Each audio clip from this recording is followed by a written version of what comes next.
আজকে আমি আপনাদের জন্য নিয়ে আসি একটি অসাধারণ রেসিপি যা আপনারা বছরের পর বছর সংরক্ষণ করে রেখে খেতে পারবেন। তো চলুন পুরো রেসিপিটি দেখা যাক। আসসালামু আলাইকুম সবাইকে, আশা করছি আপনারা সবাই ভালো আছেন। আমি অনেক বেশি ভালো আছি, আলহামদুলিল্লাহ। তো আমি আজকে একটি রেসিপি দেখাবো যা আপনারা বছরের পর বছর রেখে খেতে পারবেন।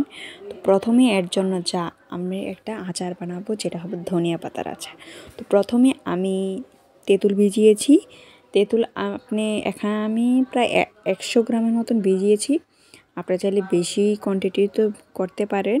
তো এখানে আমি ধনিয়া পাতা নিয়েছি 250 মতন, নিয়ে একটি ক্ষেতের থেকে এনেছি। আমাদের ক্ষেতে তো অনেকগুলো ধনিয়া পাতা ছিল, তাই ক্ষেতের থেকে এটি এনে ফেলেছি।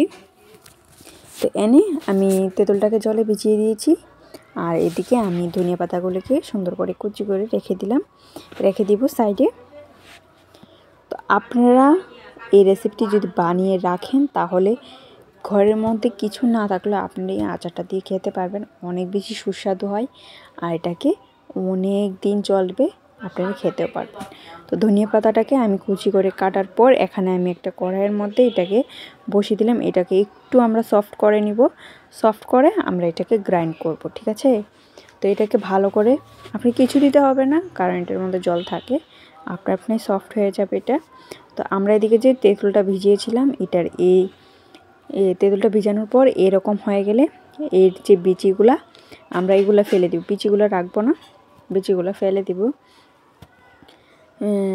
আপনারা চাইলে বিচিগুলো রাখতেও পারবেন, নাও রাখতে পারবেন, এটা সবটা আপনাদের ইচ্ছে অনুসারে। তাহলে এদিকে আমাদের ধনিয়া পাতাগুলো একটু সফট হয়ে গেছে, এটাকে গ্রাইন্ড করে নিব।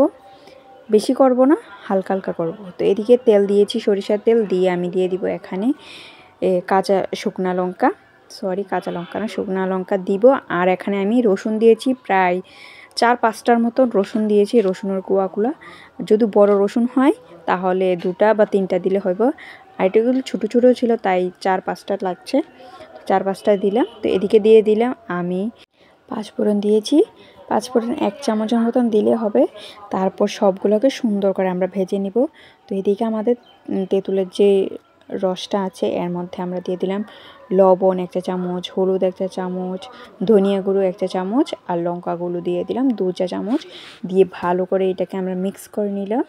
সুন্দর করে মিক্স করার পর আমরা যে রসুনটা ভেজেছিলাম ভালো করে ব্রাউন করে ভেজে নিব।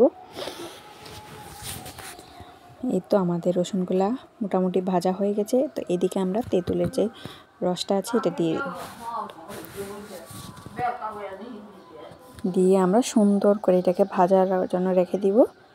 তো এদিকে আবার দিয়ে দিলাম, আমি দিয়েছি 1-2 চা চামচের মতন আমি চিনি দিয়েছি, কারণ এর মধ্যে কোনো আপনি চিনি চাইলেও দিতে পারেন, একটু টক মিষ্টি ঝাল হলে তো মজা লাগবে, তাই না? তো এটাকে একটু চিনি দিয়েছি, চিনি দিয়ে ভালো করে মেশানোর পর তো আমরা যে ধনিয়া পাতাটা গ্রাইন্ড করেছিলাম ওইটা আমরা এর মধ্যে ঢেলে দিব। তো আপনারা এই অল্প কিছু ধনিয়া পাতা দিয়ে অনেক কিছুর এটাকে অনেক দিনের জন্য সংরক্ষণ করে খেতে পারবেন। রোদে শুকিয়ে 2-3 দিন করে, যেই দিন আপনার ইচ্ছে হয় ওই দিন শুকিয়ে আপনারা এটাকে খেতে পারবেন। তো এদিকে আমাদের বলতে বলতে আমাদের সবটা রেডি হয়ে গেছে।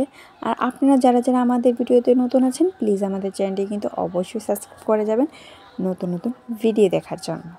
তো এদিকে আমার ধনিয়া পাতার আচারটা পুরোপুরি রেডি হয়ে গেছে, দেখুন কালারটা অনেক জোস হয়েছে না? আর এটাকে রোদে দিলে অনেক বেশি সুস্বাদু হবে, কালারটা আরও বেশি গাঢ় হবে, আর খেতেও সুস্বাদু লাগবে, দেখতেও সুস্বাদু লাগবে। তো আপনারা যারা যারা আচার পছন্দ করেন প্লিজ আমাদের চ্যানেল কিন্তু অবশ্যই লাইক করে যাবেন। আজকে এই পর্যন্তই, ভালো লাগলে লাইক কমেন্ট শেয়ার করবেন। Thank you for watching.